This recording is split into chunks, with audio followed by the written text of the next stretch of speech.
저는 지금 백순대 차가 있어요. 저한테 지금 이런 댓글이 진짜 많이 달리거든요.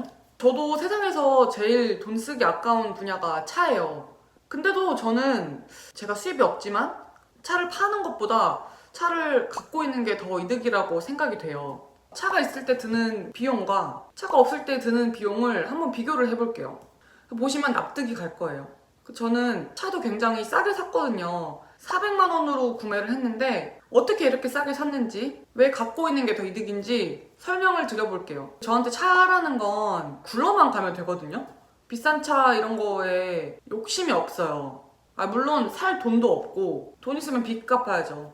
제가 엄청 부자가 되면 좋은 차를 타는 거를 생각해 볼 수 있지만 굳이 아직까지는.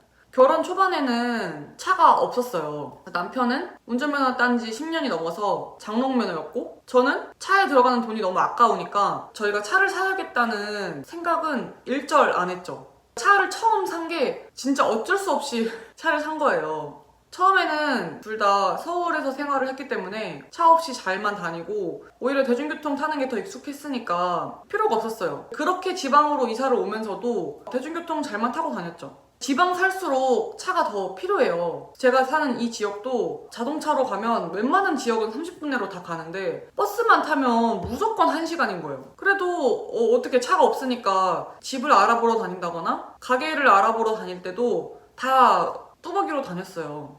타지로 가야 돼서 차가 급하게 필요하면 동생한테 빌리거나 그랬어요. 그랬는데 자영업을 시작을 하면서 이게 업무적으로 차가 필요한 거예요. 차를 안 사면 업무가 불가해요. 돈을 못 버는 상황인 거예요. 그때는 차를 사기가 너무 싫었어요. 돈도 많이 들고 우리가 지금 차를 사는 게 맞나 싶었는데 어쨌든 사야 이게 수입으로 이어지니까 사야겠다 해서 예산을 300만 원을 잡았죠.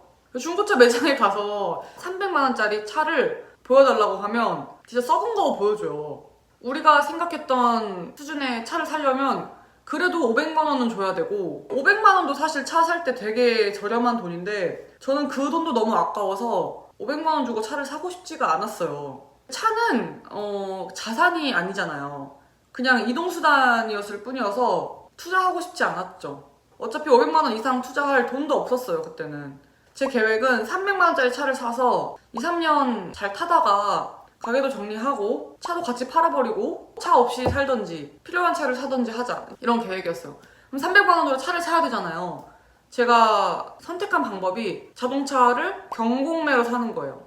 저랑 가까운 사람이 항상 차를 경공매로만 구입을 해요. 시세보다 싸게 사서 폐차시킬 때까지 타고 다시 구입하고 뭐 이런 식으로 하거든요.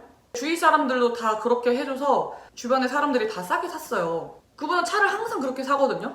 근데 그분의 논리는 이런 거예요. 보통 새 차를 사면 키만 꽂으면 500만 원이 날아간다, 이런 말이 있잖아요. 그만큼 자동차가 감가가 심하잖아요. 예를 들어 3천만 원짜리 차를 사서 5년을 탔어요. 그거를 1,500만 원에 반값에 팔았다고 해볼게요. 그러면 5년 동안 1,500만 원을 주고 차를 탄 거잖아요. 한 달씩 계산해보면 25만 원짜리 차를 탄 거죠. 그분의 방식대로 하면 1,000만 원짜리 차를 사서 5년 타고 폐차를 시켰어요. 그러면 한 달에 20만 원도 안 되는 꼴이잖아요. 근데 그거를 500만 원으로 낮췄어요. 그렇게 따져도 한 달에 10만 원도 안 되는 금액이잖아요.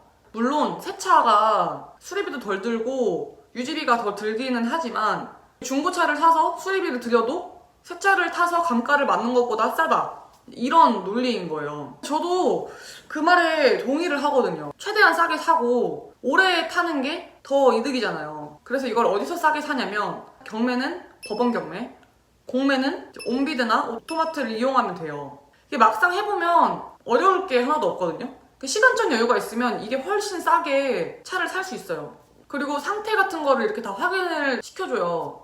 중고차 사러 가면 뭉탱이 맞을까봐 걱정되잖아요. 이렇게 사면 내가 원하는 금액에 차를 살 수 있어요. 최저 입찰 금액이기 때문에 무조건 이 가격으로 살 수 있는 건 아니에요. 그래도 이렇게 사서 수리해서 타는 게 더 싸요.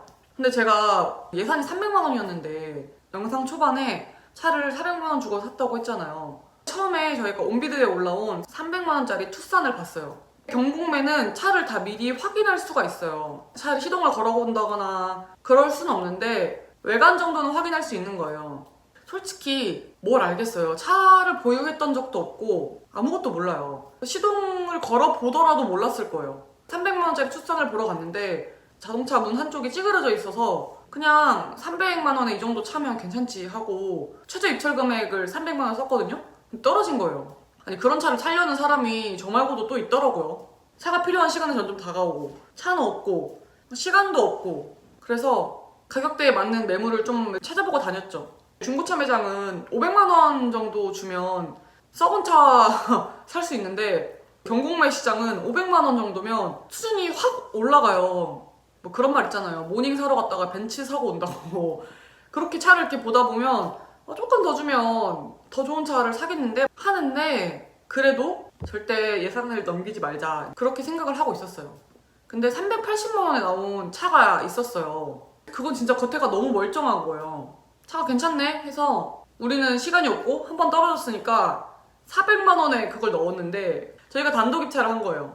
그 차 종류도 그때 처음 알았어요. 저희가 올란도를 샀는데 그때 입찰을 넣고 그제서야 수리 내역을 조회해보니까 1,500만 원인 거예요.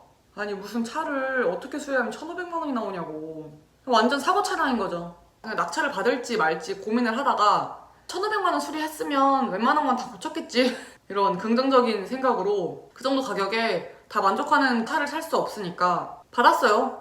그리고 그 당시에 그 올란도의 시세가 한 비슷한 스펙이 600만 원 정도 하더라고요. 이 정도면 싸게 사는 거다 하고 산 거예요. 취득세, 수수료 뭐 이런 거 해가지고 400만 원 조금 넘게 줬죠. 물론 예산은 초과해서 좀 아쉽지만 결론적으로 이 차가 차 가치 대비 돈을 벌어줬죠. 심지어 올란도가 7인승이어가지고 엄청 효율적으로 잘 탔어요. 짐도 잘 실리고 사람도 많이 태울 수 있고 좋았죠. 쉐보레를 처음 타봤어요. 물론 첫 차인데 주변에 쉐보레 타는 사람이 없었거든요. 수리비가 진짜 비싸긴 하더라고요. 차는 군산에서 만들었는데 부품은 다 외제차 값이어가지고 어차피 무슨 차를 타도 수리비가 들 걸 감안하고 산 거여서 괜찮았는데 사실 이거 사자마자 한 몇 개월 있다가 지방에 내려가는데 차가 휴게소에서 퍼져버린 거예요. 그게 김천 휴게소였나? 거기서 견인을 불러가지고 쉐보레 서비스 센터까지 끌고 왔어요. 맡겼더니 수리비가 120만 원이라는 거예요. 이 차를 무슨 400만 원 주고 샀는데 수리비가 120만 원이 나와 그래가지고 길게 탈 생각이 없었는데 이걸 수리를 해야 되나 싶더라고요. 어쨌든 당장 일은 해야 되니까 그 돈을 주고 고쳤는데 아직까지 잘 타고 있어요. 그렇게 만 3년을 탔죠. 차를 그냥 500만 원 주고 결국 산 거죠. 500만 원 실제로 주고 샀으면 또 수리비 들었겠지. 이 차가 18만 거의 19만이 되는 걸 샀어요. 최근에 23만이 넘었어요. 잘 타고 다니고 있어요. 40만까지 타야죠 이제. 수리비가 계속 드니까 저희는 백수고 저희가 써야 되는 돈은 한정적이고 차에 들어가는 한 달 비용을 계산을 해봤어요.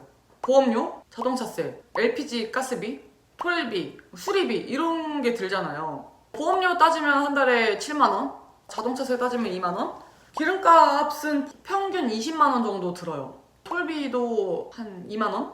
그 수리비는 평균적으로 한 달에 10만 원 정도 들어요. 왜냐면 한 2, 3개월에 한 번씩 손을 보는데 그거를 한 달로 따지면 한 10만 원 정도 들더라고요. 그러면 한 달 평균 한 40만 원이라고 가정을 할게요. 차값은 안 칠게요. 싸게 샀고 일시불로 다 냈고 그리고 저는 이 500만 원을 다 뽑았다고 생각해요. 차가 있으면 한 달에 40만 원 정도가 드는데 차를 팔고 뚜벅이 생활을 한다고 해볼게요. 지하철도 없고 버스 노선이 2개밖에 없어요. 요즘 식비를 아낀다고 맨날 체험단을 먹으러 다니거든요. 밥 먹고 카페 가고 카페도 체험단으로 가는 거예요. 대중교통을 타고 한 20일 정도 탄다고 해볼게요. 주말 빼고. 요새 버스비도 올라서 1,500원이나 하더라고요. 버스비 1,500원, 둘이 타면 3,000원이죠. 그래서 밥 먹으러 한 번 가고 밥 먹고 카페 가는데 한 번 찍고 카페 갔다가 우리 집 오는데 9,000원이 들어요. 하루에 3번 타니까 9,000원인 거예요. 사실 더 많이 나가거든요. 저녁 먹으러 나갈 때도 있고 장 보러 가거나 이럴 때도 있는데 단순히 9,000원 정도 쓴다고 하고 18만 원을 버스비로만 쓴다고 해볼게요. 저희가 각각 본가도 멀어요. 한 달에 한 번 간다고 하면 여기서 기차를 타고 가요. KTX 비용이 10만 원 정도 들어요. 시댁은 더 멀고 친정은 조금 가까운데 평균 10만 원이라고 할게요. 그럼 여기서 기차역에 가야 되죠. 대중교통이 저희 집에서는 안 가요. 택시 타고 가는데 10,000원? 오는데 10,000원? 그 지역에서 또 시댁 친정에 가는데 또 10,000원? 택시비만 40,000원이죠. 그렇게 하면 한 34만 원 정도 지출이 되죠.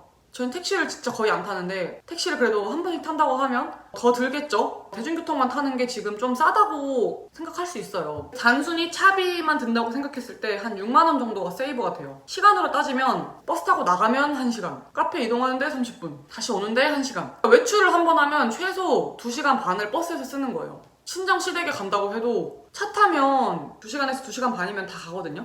기차 타려면 이동해야 되고 기차 타고 내리고 하는데 3, 4시간은 쓰는 거예요. 시간도 비용이라고 생각하면 차가 있는 게 훨씬 쌉니다.